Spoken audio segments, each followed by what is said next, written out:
Hey, well, I'm really, really excited to have Stephen Stanley with us today, featuring our November issue of Breakout. Stephen, thanks for joining us for a quick chat. Yeah, thank you so much, Scott. Yeah, so I just got to start. One of my favorite movies of all time is It's a Mhm. Wonderful Life. I'm Yep. sure you've heard this a million times. Oh You yeah. and George Bailey both lost hearing at age 9. So, what do you make of that? Yep.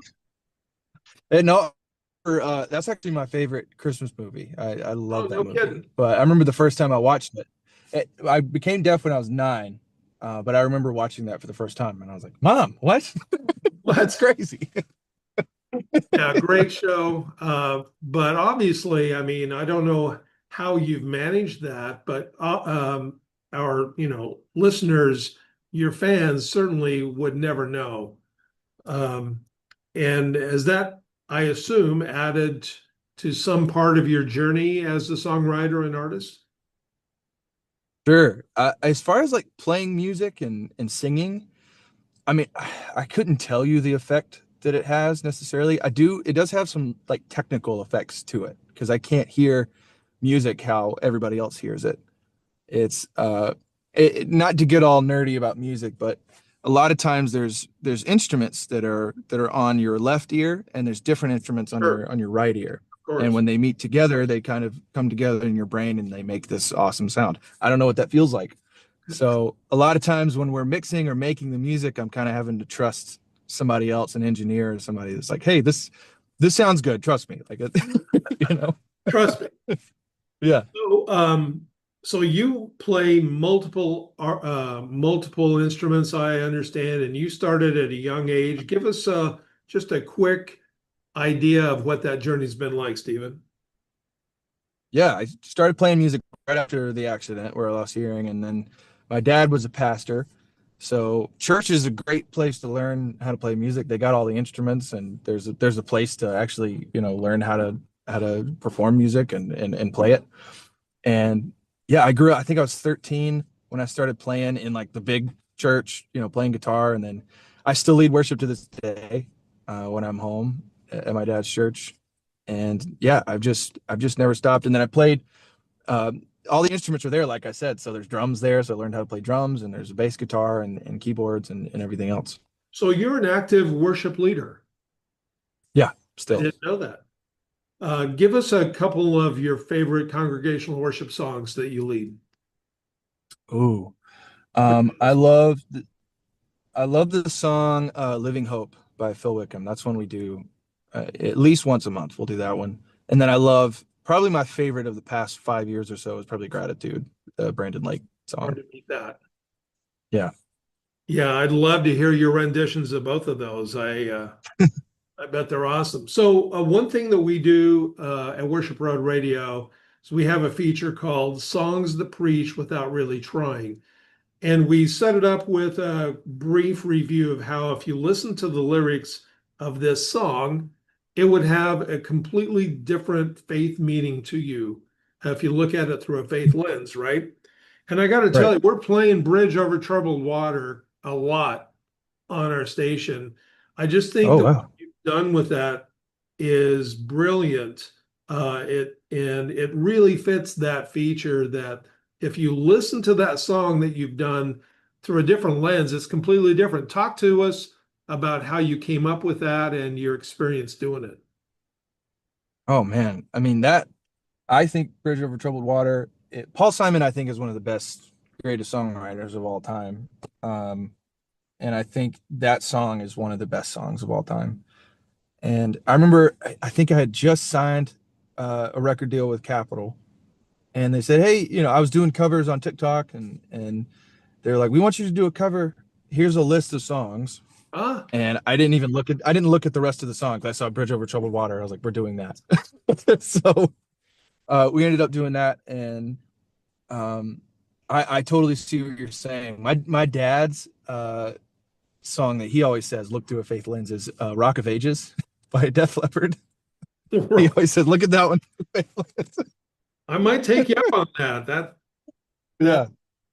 so interesting. Do you have any other covers around the corner or ones you want to do and haven't done yet? Yes. There's one I put out a couple years ago, or maybe a year ago. I just had like a 30-second version on TikTok, but a movie producer saw it and wanted it in a movie. And so it ended up in a movie and we put it out. It was Lean on Me. And there's one cover I haven't been able to quite crack. I posted it maybe 5 years ago. It's Hurt by Johnny Cash, Nine Inch Nails. Oh yeah. One of my favorite songs of all time. And then there's Still Haven't Found What I'm Looking For by U2. Those are two I really want to do. So Well, I hope you do, man. Yeah, I hope you do. And so you're saying it was Capitol's idea to do that? yeah, well they pitched a couple songs and then Bridge Over Troubled Water. Yeah. So it was their idea. That's awesome. Okay, so um, who's your demographic? When you're singing, when you're putting this together, do you have in mind who that profile of your listener is? Because Yeah, the you mean it like an seems to be very age broad. or yeah, I was looking they were like breaking down some numbers and stuff for me the other day and it's not super it's not super narrow. It's the 18 to 30 is pretty strong, but also the 30 to 50 is strong too. So it's which is interesting.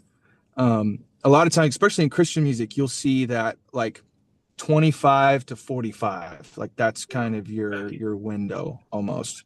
Yeah. And we saw that on tour. We didn't know what to expect when we did this first tour around cross country, and I mean it was kind of people of all ages, as young as 15 to there were people that in their 60s that were there. So Yeah. it was very interesting.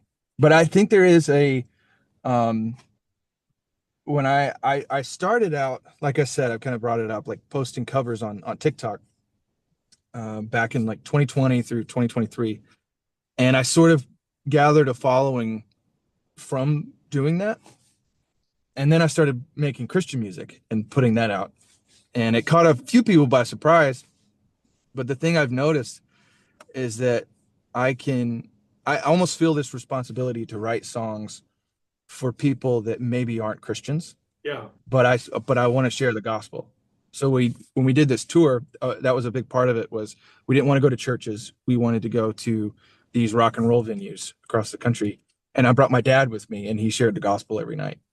So a part of this is not just wanting to, um, sell to a specific audience or to a demographic. It's I want to share the gospel. I want to reach people, which is Well, music is so powerful, you know? absolutely. And that's one thing we talk about all the time, that music has an opportunity to reach the hearts of seekers in a way that books and sermons certainly do not, especially in a time of instability that we see in the world right now. And I think, and obviously your numbers prove it, that your sound and your authentic lyrics are are perfectly suited for that kind of a club tour. Are you going to do that again in the future? Yeah, we're trying to do another one early next year. It was the first time I'd done the church tour thing, and there's nothing wrong with people doing that. But for me, it was the first time I felt like I was doing ministry, Hmm. like I was out there really doing it. And big part of my sound is rock and roll, and you can't fake rock and roll. Like you got to go out there and do it. Yeah. So it was an amazing feeling just to feel like something was happening and people were being reached where they were.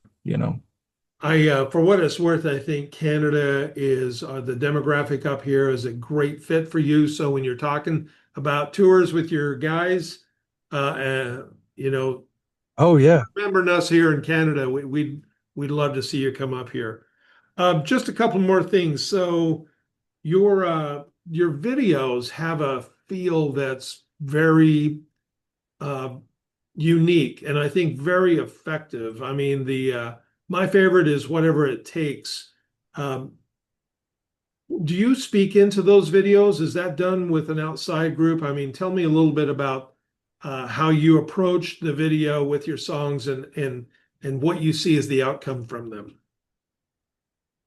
It's to be honest, the videos are always something I'm still constantly trying to figure out. And I loved artists and bands that had a visual style to them. I always like whenever a band became my new favorite band, it was because of the music video and the song together. It was never just the song. So the visual component is super important. As far as who makes it, I'd probably say 95% of the time it's me just in a camera, and I'm editing everything on an app on my computer. And You can feel it. but I love movies. I love movies, like so trying to make things look somewhat cinematic, or just have a certain kind of flair to it is something I'm always trying to do. Well, yeah, they're fantastic. So we'll wrap up with this question, and that is, what's around the corner? What releases are around there, and any plans for a live album anytime? Oh, live album. A live album. I am thinking about that for this third album. Yeah. That's what I'm working on right now. Working on a third album. I do have a release that I can't talk about. It is Okay. actually a secret release that's happening next month. I can say that it'll be sometime next month, Okay. but So I'm very November. very excited for it. Very good. Yeah, So it's in November, we'll and definitely and then throw there's that on something the happening in next bucket. December. Yeah, that's good. Oh yeah, there's something also happening in December that I also can't talk about. That's like a bucket list thing that's going to Ah, be insane. So you yeah, know, third album and a few things. Yeah. I'm just fantasizing about a Stephen Stanley rock and roll Christmas album. That could be really fun. Well, you, I can't say anything, but Be it's going to be careful great. what you pray for. I'm very Okay. excited.